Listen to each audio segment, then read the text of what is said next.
Hello dear student, প্রত্যেককে আমার math class চ্যানেলে স্বাগতম। যাই হোক, আজকে ক্লাস 11 এর সেকেন্ড সেমিস্টারের উপর বেস করে যে সমান্তর প্রগতি আছে তার কিছু ভিডিও আগে আপলোড করা হয়েছে। আজকে আমরা বর্ণনামূলক প্রশ্নাবলী 30 নাম্বার থেকে স্টার্ট করব। তো যাই হোক, এই ভিডিওটি দেখতে গেলে তোমাদের আগের ভিডিওগুলি অবশ্যই দেখা প্রয়োজন, না হলে কনসেপ্ট আসবে না। আর তোমাদের প্রত্যেককে বলে দিই যে ভিডিওগুলি পেতে গেলে ডেসক্রিপশন বক্সে যে প্লে লিস্টেরও লিঙ্ক দেওয়া আছে, সঙ্গে টেলিগ্রামেরও লিঙ্ক দেওয়া আছে, সেইখান থেকে তোমরা সমস্ত ভিডিওগুলি পেয়ে যাবে। তো চলো আজকে 30 নাম্বার ম্যাথ স্টার্ট করছি। 30 নাম্বার ম্যাথ কি বলছে? বলছে এক ব্যক্তি তার বন্ধুকে এই শর্তে 1000 টাকা ধার দিল। কত টাকা? এক ব্যক্তি তার বন্ধুকে 1000 টাকা ধার দিল। কত টাকা? 1000 টাকা। তো কি শর্তে ধার দিল? এই শর্তে 1000 টাকা ধার দিল যে তাকে মোট 78 টাকা সুদ হিসাবে দিতে হবে। তাকে কত টাকা সুদ হিসাবে দিতে হবে? তাহলে তাকে 78 টাকা সুদ হিসাবে দিতে হবে, 78 রুপিস।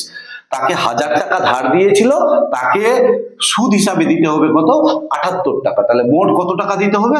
মোট দিতে হবে 1078 টাকা। এত টাকা তাকে ব্যাক দিতে হবে। ঠিক আছে, এবার বলছে প্রত্যেক কিস্তির পরিমাণ যদি 2 টাকা করে বাড়িয়ে মাসিক কিস্তিতে সম্পূর্ণ টাকা পরিশোধ করতে হয়। প্রত্যেক কিস্তির পরিমাণ 2 টাকা করে বাড়িয়ে, প্রত্যেক কিস্তির পরিমাণ 2 টাকা করে বাড়িয়ে, তার মানে আগের প্রথম কিস্তি যদি 20 টাকা হয়, দ্বিতীয় কিস্তি কত হবে? 22 টাকা, তৃতীয় কিস্তি কত হবে? 24 টাকা। তাহলে এইভাবে বলছে যে প্রত্যেক কিস্তি 2 টাকা করে বাড়িয়ে মাসিক কিস্তিতে সম্পূর্ণ টাকা পরিশোধ করতে হয়। যদি প্রথম কিস্তির পরিমাণ বলে দেওয়া আছে কত? 64।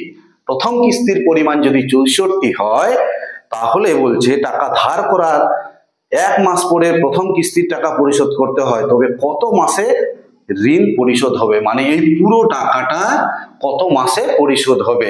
তাহলে প্রথম কিস্তি বলা আছে কত? 64। তাহলে দ্বিতীয় কিস্তি কত হবে? দ্বিতীয় কিস্তি হবে 66, কারণ 2 টাকা হারে বাড়ছে। তা তৃতীয় কিস্তি কত হবে? 68। তাহলে এইভাবে যাচ্ছে। তাহলে 64, তারপরে 66, তারপরে কত? 68। তাহলে 64, 66, 68 এইভাবে যাচ্ছে শ্রেণীটি। তাহলে এই প্রগতিটি, তাহলে এই প্রগতিটি পরিষ্কার দেখতে পাচ্ছি, এটা একটি সমান্তর প্রগতি।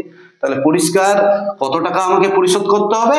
আমাকে পরিশোধ করতে হবে 1078 টাকা, যার প্রথম কিস্তির পরিমাণ দেওয়া আছে 64 এবং প্রতিটি কিস্তি আগের কিস্তির থেকে 2 টাকা করে বেশি। ক্লিয়ার? তাহলে মোট ঋণের পরিমাণ বা মোট পরিশোধ করতে হবে,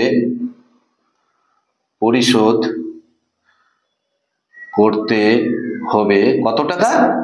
মোট পরিশোধ করতে হবে 1000 টাকা প্লাস 78 টাকা।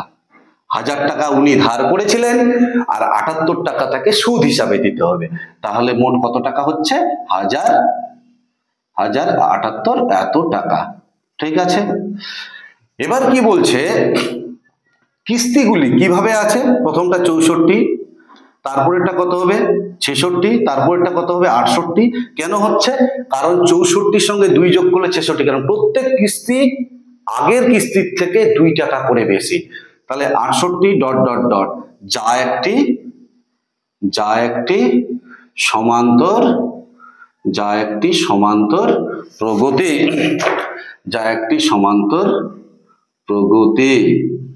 ঠিক আছে, তাহলে এটা যদি সমান্তর প্রগতি হয়, এর প্রথম পদ থাকবে, এর সাধারণ অন্তর। প্রথম পদ কত হচ্ছে? প্রথম পদ a = 64 আর সাধারণ অন্তর b = কত হচ্ছে? সাধারণ অন্তর এটার থেকে এটা মাইনাস করলে কত হচ্ছে? 2। পরিষ্কার বোঝা গেছে? সাধারণ অন্তর তাহলে 2। এবার বলছে যে এই টাকাটা তাকে পরিশোধ করতে হবে কত মাসে, সেটা তোমাকে নির্ণয় করতে বলেছে। কত মাসে এই টাকাটা, এই ঋণটা পরিশোধ করবে। তাহলে ধরে নিচ্ছি, n মাসে পুরো ঋণ পরিশোধ করবে। পরিষ্কার? তাহলে n মাসে যদি পুরো ঋণটা পরিশোধ করে তাহলে n মাসে মোট টাকাটা কত হচ্ছে n/2 2a এর মান কত 64 2a plus n-1 into d d এর মান কত d এর মান 2। পরিষ্কার? এই যে 2a plus n-1 into d সমান্তর প্রগতির সমষ্টির ফর্মুলা। তাহলে সমষ্টি বলতে মোট টাকা এটা, আবার মোট টাকা কত টাকা ব্যাক করতে হবে 1078 টাকা ব্যাক করতে হবে। তাহলে 1000 কত টাকা হচ্ছে ইকুয়াল টু 1078। পরিষ্কার?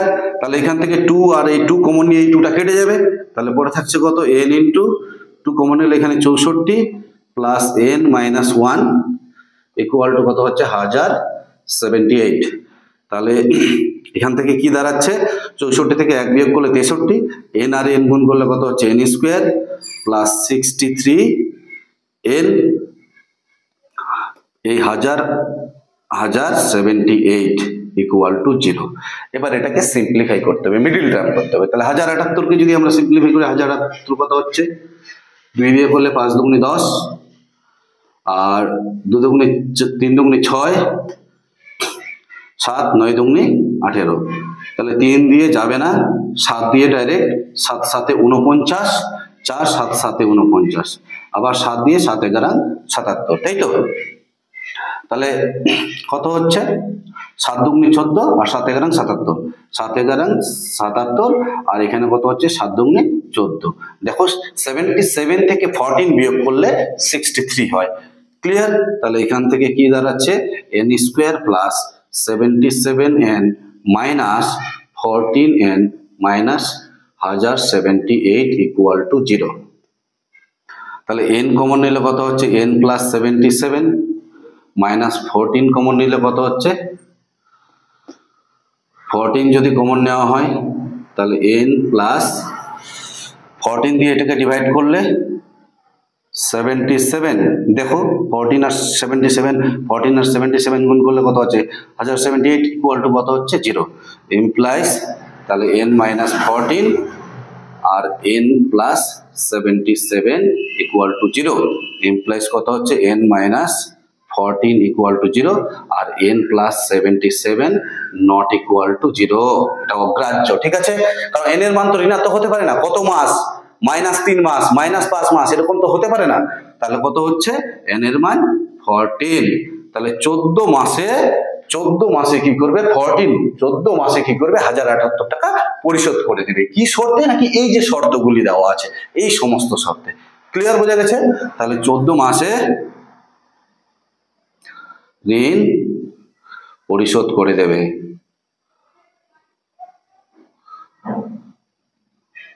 ঠিক আছে? নেক্সট পরের ম্যাথ।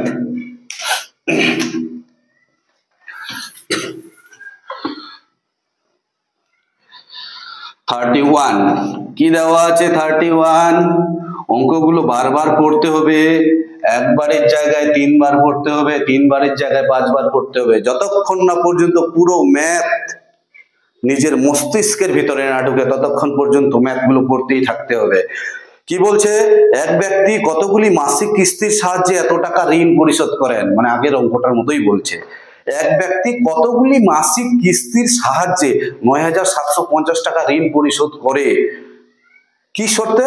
প্রত্যেক কিস্তির পরিমাণ আগের কিস্তির চেয়ে যদি 50 টাকা কম হয়, প্রত্যেক কিস্তির পরিমাণ আগের কিস্তির চেয়ে যদি 50 টাকা কম হয়, প্রথম কিস্তির পরিমাণ যদি 1000 টাকা হয়, প্রথম কিস্তির পরিমাণ কত? প্রথম কিস্তির পরিমাণ 31, প্রথম কিস্তির পরিমাণ কত 1000 টাকা। তাহলে দ্বিতীয় কিস্তির পরিমাণ কত হবে? কারণ প্রত্যেক কিস্তির পরিমাণ কি বলছে আগের কিস্তির থেকে 50 টাকা কম। তাহলে এখানে যদি 1000 টাকা হয় পরেরটা কত হবে 950, তারপরেরটা কি হবে 950 টাকা কম, তারপরেরটা কি হবে 850, তারপরেরটা কত হবে 800 ... তো শ্রেণীটা পরিষ্কার দেখতে পাচ্ছি যে এই শ্রেণীটি সমান্তর প্রগতিতে। কারণ এই এটার থেকে এটা মাইনাস করলে -50 হবে, এটার থেকে এটা মাইনাস করলে -50, তাহলে -50। তার মানে এই সমান্তর প্রগতির প্রথম পদ কত 1000। তাহলে যা একটি যা একটি সমান্তর প্রগতি।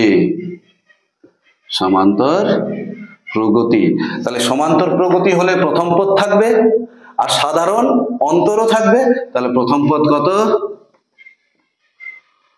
প্রথম পদ ইকুয়াল টু কত? 1000।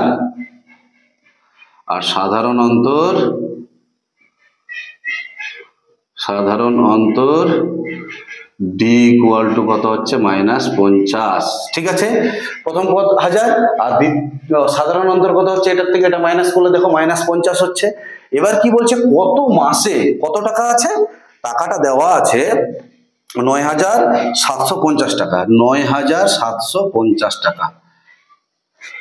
যদি কিস্তিটা এই হারে দেয়, প্রথম মাসে 1000, তারপরে মাসে 950, তারপরে 900, তারপরে হচ্ছে 850, তারপরে 800, এইভাবে যদি কিস্তিগুলো পরিশোধ করতে থাকে, তাহলে ৯৭৫০ টাকা কত মাসে পরিশোধ করবে সেটা আমাকে নির্ণয় করতে বলেছে।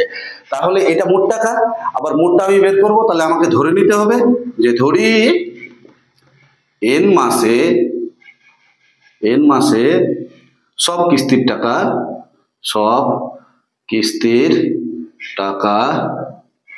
পরিশোধ হয়ে যাবে, তাই তো?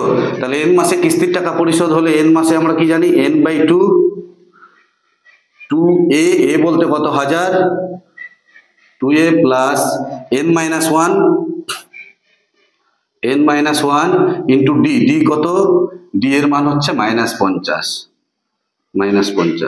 পরিষ্কার বোঝা গেছে? এটা ইকুয়াল টু বলে দেওয়া আছে 9750। পরিষ্কার? তাহলে এইখান থেকে দেখো 2 কমন যাচ্ছে, 2 কমন নিয়ে 2টা কেটে দাও, তাহলে পড়ে থাকছে কত? এখানে n, এখানে থাকবে 1000।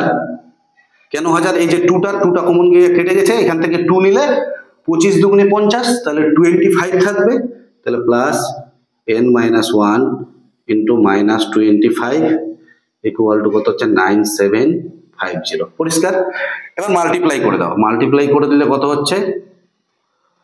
1000n মাইনাস, এই যে মাইনাস কত হচ্ছে?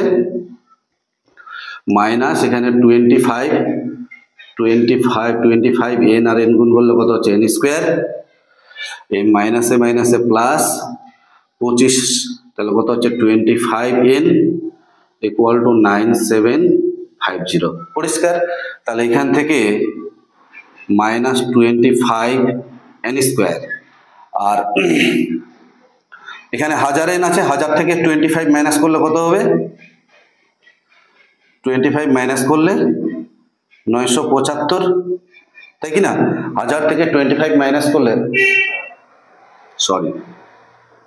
কত হচ্ছে? 25, আর এখানে 1000, তাহলে 1025n ইকুয়াল টু কত হচ্ছে? 9750। এবার এখান থেকে মাইনাস কমন নিচ্ছে, মাইনাস কমন নিলে মাইনাস কত? -25 কমন নিচ্ছে, তাহলে পরে থাকবে কত? n²। এখান থেকে যদি 25 কমন নেওয়া হয়, তাহলে 1025/25 কত হচ্ছে? 4 25 কে 141, 41, তাহলে কত হচ্ছে? 41 ইকুয়াল টু 9750। ইমপ্লাইজ কত হচ্ছে? n², এখানে 41n হবে, তাহলে কত হচ্ছে? 41n ইকুয়াল টু কত হচ্ছে? 9750/-25, তাহলে 5 দিয়ে কাটলে কত হচ্ছে? এটা 5 5 25, 5 দিয়ে এটাকে কাটলে 5 19 95, 96 97, 25 5 5 25, 0, 5 দিয়ে কাটলে 5 3 15, 16 17 18 19, 4 5 9 45, 0, 390, তাহলে ইমপ্লাইজ কত হচ্ছে? n² প্লাস 41n আর মাইনাস 390, তাহলে এইদিকে আসলে প্লাস 390 ইকুয়াল টু 0। এইটাকে এবার মিডল টার্ম করতে হবে। তাহলে 390 কত দেওয়া আছে? 390, তাহলে 2 দিয়ে করলে কত হচ্ছে? 19 দুগুণে 38, 39, 10 5 দুগুণে 10, 19 দুগুণে 38, 39, 5 দুগুণে 10, তাই তো? 5 দিয়ে 5 3 15, 16 7 5 9 45, 5 3 15, 16 17 18 19, 4 5 9 45, 3 দিয়ে 3 4 39। ঠিক আছে? এবার এখানে আছে কত? 41 আছে, 41 থাকলে এখানে কত হচ্ছে 13 দুগুনি 26, 26 আর 5 3 15, 15 আর 26 যোগ করলে কত হচ্ছে 26 আর 15 প্লাস করলে 6 5 11 41 হচ্ছে। পরিষ্কার বোঝা গেছে? তাহলে কত হচ্ছে n স্কয়ার প্লাস এই 41টাকে লিখবো 26n plus 15n plus 390 equal to 0। এখান থেকে যদি n কমন নেওয়া হয় তাহলে কত হচ্ছে n প্লাস 26 প্লাস 15 কমন নিলে n plus 26 equal to 0। Implies কি দাঁড়াচ্ছে n প্লাস 26 আর n প্লাস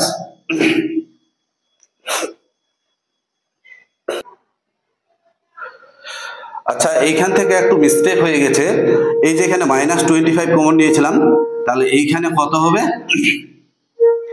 এই জায়গাটায় মাইনাস হবে, তাহলে মাইনাস হলে এইখানে মাইনাস হচ্ছে, এখানে মাইনাস হবে, তাহলে মাইনাস হলে এই জায়গাটাও মাইনাস হবে আর মাইনাস হলে এখান থেকেও মাইনাস হবে। ঠিক আছে, তাহলে এখানে কত হচ্ছে n মাইনাস 26 আর এখানে -15 কমন নিলে n মাইনাস 26। ঠিক আছে, তাহলে এখানে দাঁড়াচ্ছে n মাইনাস 26 আর এখান থেকে দাঁড়াচ্ছে n মাইনাস 15 ইকুয়াল টু 0। পরিষ্কার বোঝা গেছে? তাহলে এখান থেকে কি দাঁড়াচ্ছে, এখান থেকে দাঁড়াচ্ছে n মাইনাস 15 ইকুয়াল টু 0 আর n মাইনাস 26 ইকুয়াল টু 0 দুটো। তাহলে সুতরাং n ইকুয়াল টু কত হচ্ছে 15 আর এটা হচ্ছে অগ্রাহ্য। অগ্রাহ্য কারণটা কি, এই n ইকুয়াল টু 26 হবে না কেন? কারণ এখানে 15টি পদ, 15টি এইরকম করে 15টি কিস্তি যদি আমি পরিশোধ করি, 15টি কিস্তি পরিশোধ করলে কিন্তু সমস্ত টাকা পরিশোধ হয়ে যাবে। কেমন করে দেখো, যে এর পরের সংখ্যা 15 পদের পরের সংখ্যা কত হচ্ছে 16 নম্বর পদ, n ইকুয়াল টু 15 মানে কি 15টি পদ, তাহলে এটা কত নাম্বার পদ 16তম পদ, তাহলে 16তম পদ কত হবে a প্লাস a এর মান কত 1000, a plus 16 minus 1 into d কত মাইনাস 50। পরিষ্কার? তাহলে কত হচ্ছে 1000, এখানে 16 থেকে 1 বিয়োগ করলে 15, তাহলে মাইনাস 15 ইন্টু 50, তাহলে কত হচ্ছে 1000, 15 5 15 75 750, তাহলে কত দাঁড়াচ্ছে 750 থেকে এটা বিয়োগ করলে 250। পরিষ্কার? T17 কত হচ্ছে T17, এইখান থেকে দেখো প্রতিটা নাম্বার কি হচ্ছে, প্রতিটি পদ 50 টাকা করে কম হচ্ছে, তাহলে এটা 250 যদি হয়, 16 নম্বর পদটি যদি 250 হয় তাহলে 17 নম্বর পদটি কত হবে 200। পরিষ্কার বোঝা গেছে? কারণ 50 টাকা কম, তাহলে 18 নম্বর পদটা কত হবে 150 টাকা, 19 নম্বর পদটি কত হবে 100, 20 নম্বর পদটা কত হবে 50 আর 21 নম্বর পদ কত হবে 0, T22 কত হবে -50, T23 কত হবে -100 আর T24 কত হবে -150, কারণ 50 টাকা করে কম। T25 কত হচ্ছে -200 আর T26 ইকুয়াল টু কত হচ্ছে -250। দেখো এই সমস্ত নাম্বারগুলো, এখানে যে নাম্বারগুলো আছে সবগুলো যোগ করো, যোগ করে 0 চলে আসবে। দেখো এই যে 250 আর 250 কাটছে, -200 প্লাস 200 কাটছে, -150 প্লাস 150 কাটছে, -100 প্লাস 100 কাটছে, তারপরে -50 প্লাস 50 কেটে যাচ্ছে। তার মানে 16 নাম্বার থেকে 26 নাম্বার পদ পর্যন্ত, 16 থেকে 26 পর্যন্ত সমস্ত সংখ্যাগুলোর যোগফল কি হচ্ছে 0 হচ্ছে, যার জন্যই n এর মানটা 26 হবে না, কত হবে n এর মানটা 15 হবে। ক্লিয়ার বোঝা গেছে? নেক্সট পরের ম্যাথ।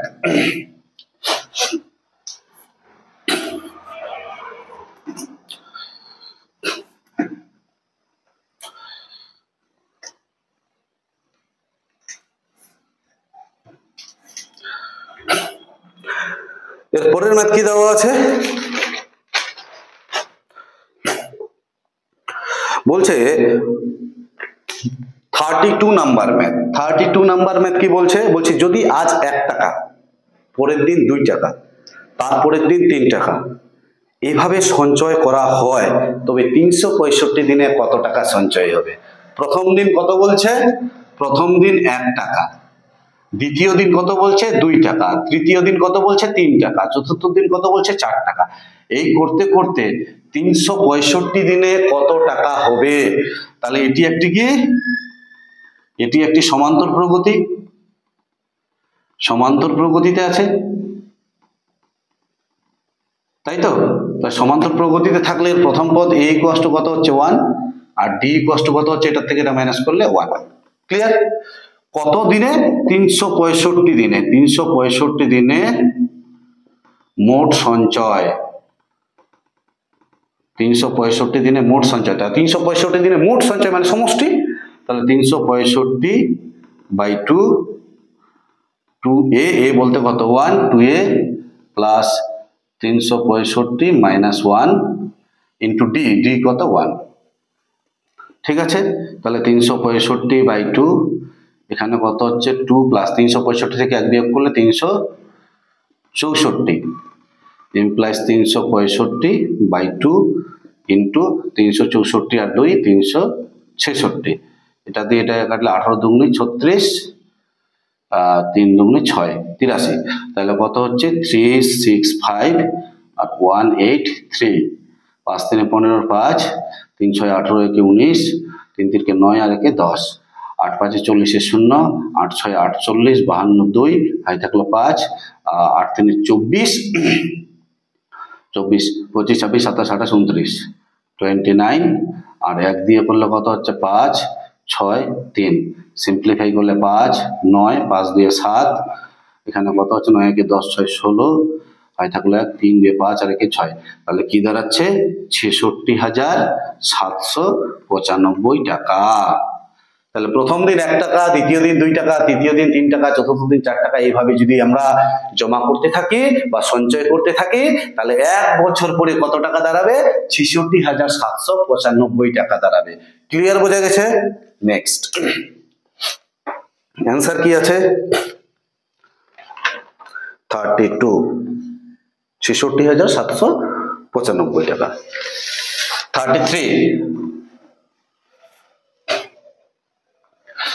33 নাম্বার ম্যাথ কি দেওয়া আছে?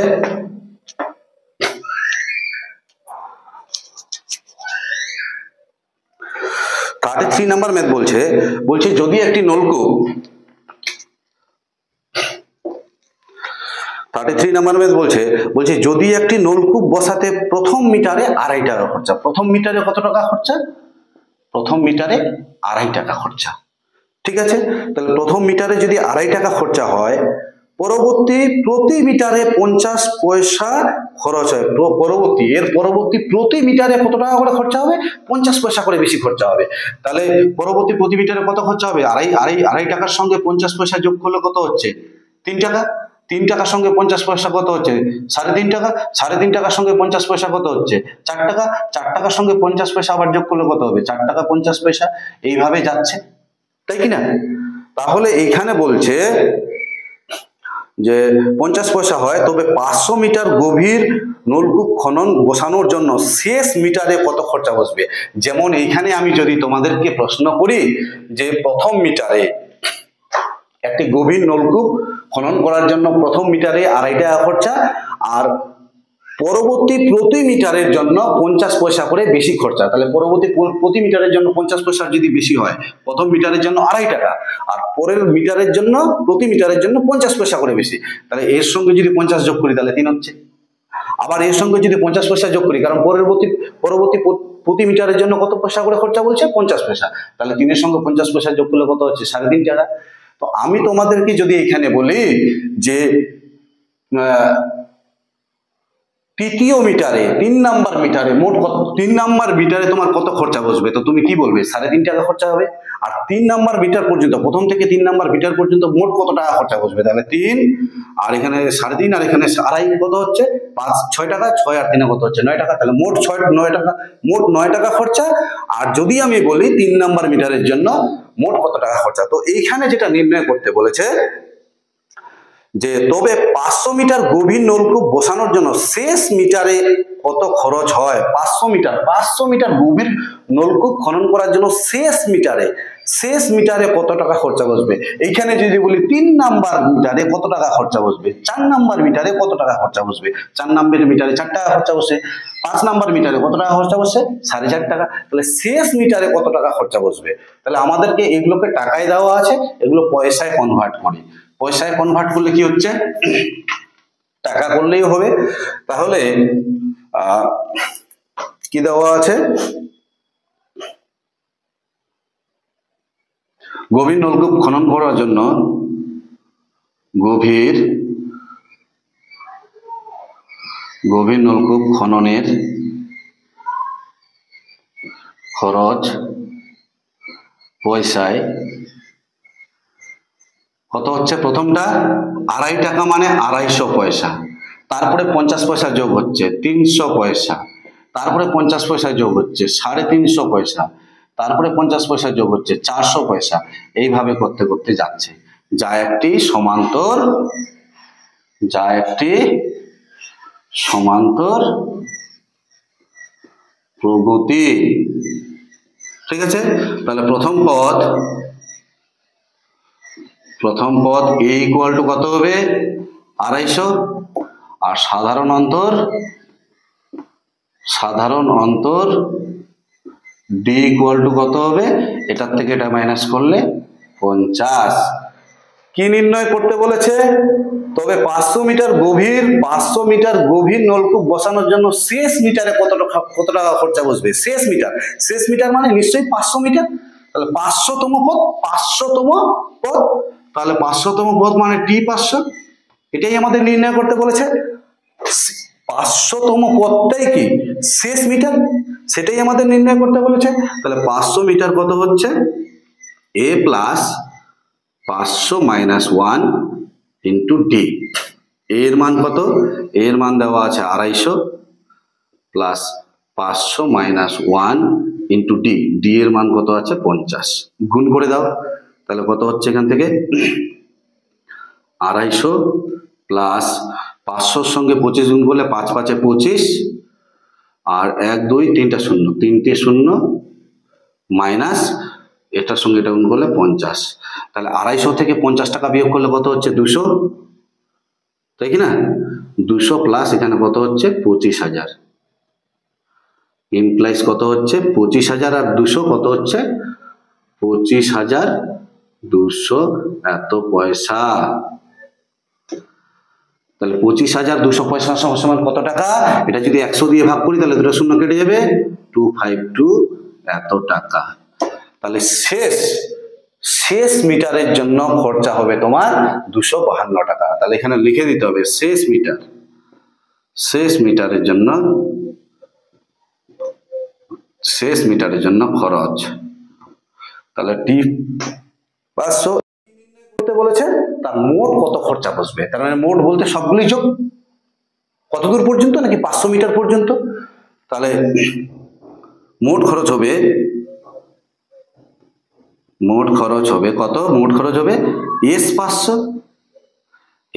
S500 মানে কত হবে 500/2, 2a, এর মান কত 250, 2a plus 500 minus 1 into D, D কত, ডি হচ্ছে 50। ক্লিয়ার, বোঝা গেছে।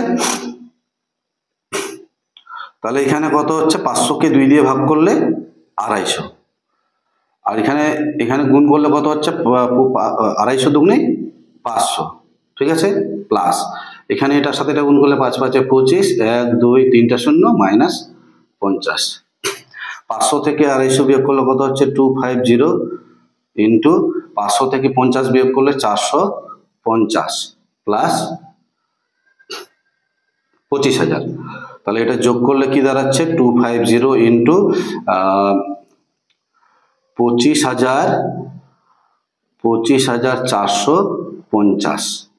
এবার 25,450কে 25 দিয়ে গুণ, তাহলে 254কে কত দিয়ে গুণ 25 দিয়ে গুণ, 25 দিয়ে গুণ করলে কত হচ্ছে 5 4 20 0, 5 5 25, 26 27, 5 দুগুনি 10, 12, 2 দিয়ে 4 দুগুনি 8, 5 দুগুনি 10, 0 হাতে থাকলো 1, 2 দুগুনি 4 একে 5, ইমপ্লাইজ কত হচ্ছে 0, 8 7 15 5 হাতে থাকলো 1 3, আর এখানে 5 আর 1 6 একে 7, তাহলে কি দাঁড়াচ্ছে 7350, 7350। আর এখানে সরি একটু মিস্টেক হয়ে গেল, কত হচ্ছে 2545, এটাকে গুণ করব 25 দ্বারা, 25 দ্বারা গুণ করলে 5 5 25 5, 5 4 20, আর 2 হচ্ছে 22 2 হাতে থাকলো 1, 5 5 25, 25, 26 27 7 হাতে থাকলো 2, 5 দুগুনি 10, 12, 2 দিয়ে কাটলো 5 দুগুনি 10, 4 দুগুনি 8 একে 9, 4 দুগুনি 8, 5 দুগুনি 10 এর 0, 4 দুগুনি 8 আর একে 9, 5 দুগুনি 10, 10 0 হাতে থাকলো 1, 2 দুগুনি 4 আর একে 5, ঠিক আছে। তাহলে কত হচ্ছে 5 2 9 আর 7 হচ্ছে 16 6 হাতে থাকলো 1 3, 5 আর একে 6, 6362, তাহলে কত হচ্ছে 63625, আর 1 আর দুটা 0, এত পয়সা। এবার এই পয়সাটাকে টাকায় পরিণত করতে গেলে 0 দুটো বাদ যাবে, তাহলে 63625 এত টাকা। পরিষ্কার বোঝা গেছে? অ্যান্সার কি আছে 33, 225, 63625 এত টাকা। ঠিক আছে, নেক্সট পরের ম্যাথ।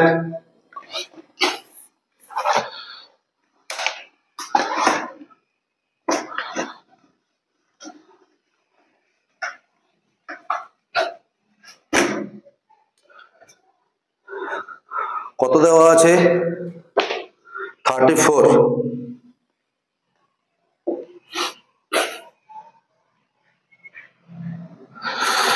34 নাম্বার ম্যাথ বলছে কোনো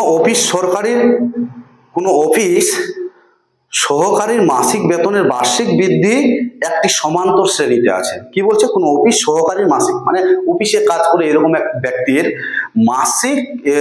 মাসিক বেতনের বাৎসরিক বৃদ্ধি, মানে বছরে যে বৃদ্ধিটা হয়, মানে 1 বছরে যে বৃদ্ধিটা হয়, সেই বাৎসরিক বৃদ্ধিটা কি বলছে সমান্তর প্রগতিতে আছে। এবং কি বলছে যদি 11তম বছরে তার মাসিক বেতন কত 11তম বছরে বলতে T11, 11তম বছরে মাসিক বেতন কত বলছে 20,000 টাকা। পরিষ্কার? 11তম বছরে মাসিক বেতন 20,000 টাকা, এবং 29তম বছরে মাসিক বেতন 38,000 টাকা। 29তম বছরে, তার মানে T29, 29তম বছরে মাসিক বেতন কত 38,000 টাকা, 38,000 টাকা। 29তম বছরে মাসিক বেতন 38,000 টাকা। তাহলে 11তম বছরে মাসিক বেতন যদি এত টাকা হয়, এবার আমার কি নির্ণয় করতে বলেছে? তবে তার প্রাথমিক মাসিক বেতন মানে প্রথম পদটা নির্ণয় করতে বলেছে, এবং মাসিক বেতনের বাৎসরিক বৃদ্ধি নির্ণয় করতে বলেছে। এবং মাসিক বেতনের যে বাৎসরিক যে বৃদ্ধিটা, মানে বছরে যে বৃদ্ধিটা, সেই বৃদ্ধিটা আমাদের নির্ণয় করতে বলেছে। তো বছরের বৃদ্ধি বলতে সাধারণ অন্তরটা নির্ণয় করতে বলেছে। তাহলে প্রথম পদ আমাকে ধরে নিতে হবে, ধরি প্রথম পদ ইকুয়াল টু এ, আর সাধারণ অন্তর ইকুয়াল টু কত ডি, তাই তো? তাহলে প্রথম পদ কত a plus 11 minus 1 into d equal to 2000, clear? আরেকটা 0। আর 29তম কত হচ্ছে a plus 29 minus 1 into d equal to 3800, ঠিক আছে? তাহলে এখানে কত হচ্ছে a plus 10d equal to 20000, আর এখানে কত দাঁড়াচ্ছে এ প্লাস 28d 38000, এটার নাম দিলাম 2, এটার নাম দিলাম 1। 2 মাইনাস 1, এটার থেকে এটা বিয়োগ করে দিচ্ছি, তাহলে এ আর এ কেটে যাবে। তাহলে কত হচ্ছে a plus 28d minus a minus 10d equal to কত হচ্ছে 38,000 মাইনাস 20,000। এ কাটবে, 28 থেকে 10 বিয়োগ করলে কত হচ্ছে 18D, আর এখানে কত হচ্ছে 38,000 থেকে 20,000 বিয়োগ করলে 18,000। ঠিক আছে, এই 18 দিয়ে 18কে কাটলে কত হচ্ছে ডি ইকুয়াল টু 1000। তাহলে মাসিক বেতনের বাৎসরিক বৃদ্ধি কত 1000 টাকা করে। আর এই ডি এর মানটা যদি আমি এই এক নং সমীকরণে বসাই, 1 নং সমীকরণে বসালে কত হচ্ছে a plus 1000 into D, D এর মান কত 100,000 ইন্টু 20,000। ঠিক আছে, তাহলে এ ইকুয়াল টু কত হচ্ছে 20,000 মাইনাস এটার সাথে এটা গুণ করলে 10,000। ঠিক আছে, 10,000 থেকে 20,000 বিয়োগ করলে কত হচ্ছে 10,000। 20,000 থেকে 10,000 মাইনাস করলে 10,000 থাকতে। তার মানে কি প্রাথমিক বেতন কত ছিল, তার প্রাথমিক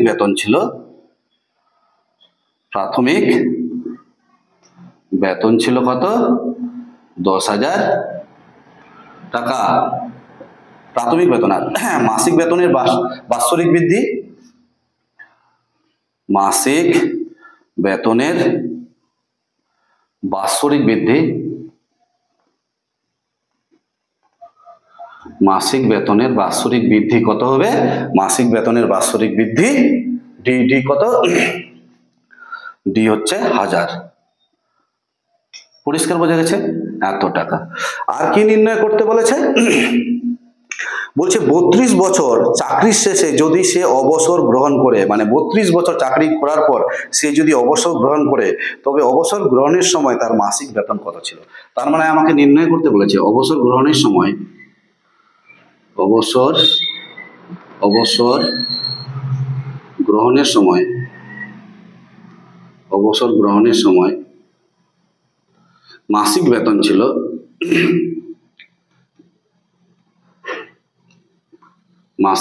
ছিল কত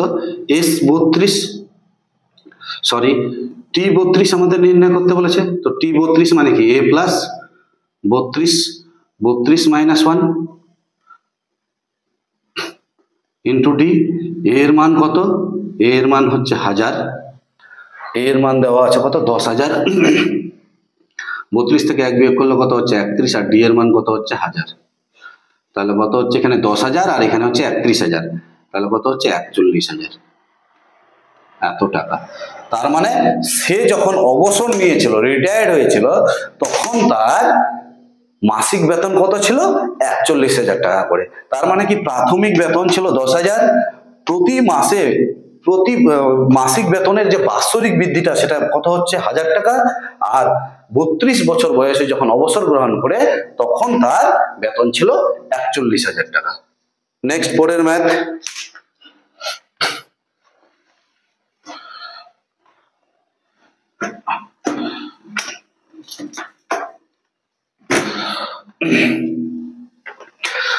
কি বলছে, একটি বহুভুজের অন্তঃকোণগুলির সমান্তর প্রগতিতে আছে। একটি বহুভুজের অন্তঃকোণগুলি সমান্তর প্রগতিতে আছে।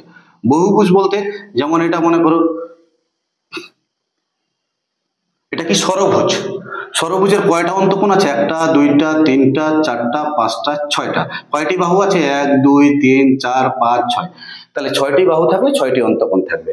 তো এ বলছে এই বহুভুজের, ষড়ভুজটাই তো একটি বহুভুজ, এই বহুভুজের অন্তঃকোণগুলি, এই যে অন্তঃকোণগুলি 1 2 3 4 5 6, এই অন্তঃকোণগুলি কি আছে, সমান্তর প্রগতিতে আছে। ক্লিয়ার বোঝা গেছে, সমান্তর প্রগতিতে আছে।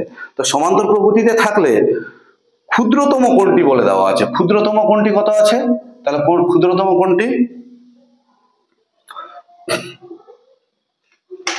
35 নাম্বার। ক্ষুদ্রতম কোণটি কত বলে দেওয়া আছে, ক্ষুদ্রতম কোণটি 120, ক্ষুদ্রতম কোণটা আছে 120। ক্লিয়ার।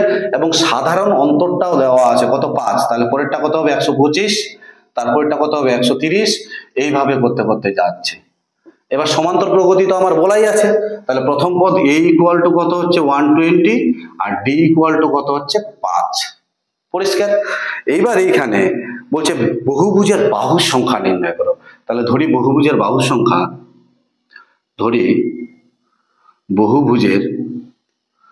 বহুভুজের বাহুর সংখ্যা বাহুর সংখ্যা কত? বহুভুজের বাহুর সংখ্যা n, এতটি। ঠিক আছে, তাহলে বহুভুজের বাহুর সংখ্যা যদি nটি হয় তাহলে বহুভুজের অন্তঃকোণগুলির সমষ্টি কি হবে? বহুভুজের অন্তঃকোণগুলির সমষ্টি, অন্তঃকোণগুলির সমষ্টি কি জানি আমরা?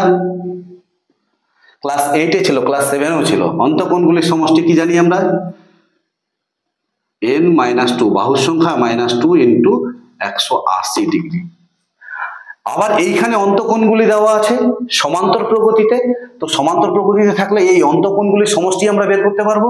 আবার ধরি n সংখ্যক যদি বহুভুজের বাহুর সংখ্যা nটি হয় তাহলে বহুভুজের অন্তঃকোণ কয়টা হবে? বহুভুজের অন্তঃকোণ হবে nটি হবে। তাহলে এই n সংখ্যক বহুভুজের n সংখ্যক বহুভুজের অন্তঃকোণ, বহুভুজের অন্তঃকোণ nটি। তাহলে n সংখ্যক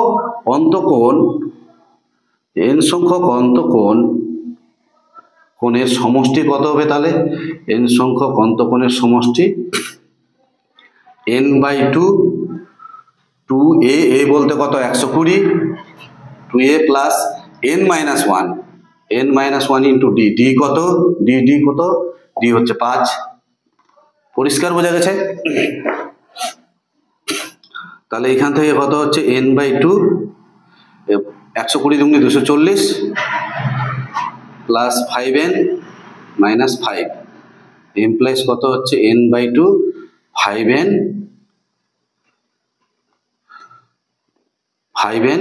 240 থেকে 5 বিয়োগ করলে 235। ঠিক আছে, এই যে অন্তঃকোণের সমষ্টি আর এখানে অন্তঃকোণের সমষ্টি দেওয়া আছে, তাহলে দুটোই কি সমান? তাহলে প্রশ্নানুযায়ী কত হচ্ছে? n/2 5n plus 235 equal to n-2 into 180। ঠিক আছে, এবার n দিয়ে গুণ করলে কত হচ্ছে? 5n স্কোয়ার প্লাস 235n, আর এটা গুণ করলে কত হচ্ছে? 180 দুগুণে 180 সঙ্গে 2 গুণ করলে কত হচ্ছে? 180 আর 180 0 8 8 16 6 2 3 360। তাহলে 360 n মাইনাস আর 2 দুগুণে 4, 18 দুগুণে 36, দুগুণে 72, 720। ঠিক আছে, তাহলে ইমপ্লাইজ কত হচ্ছে? 5n স্কোয়ার, এখানে হচ্ছে 235 আর এখানে হচ্ছে 360। তো 235 থেকে 360 বিয়োগ করলে কত হচ্ছে? 125 থাকছে।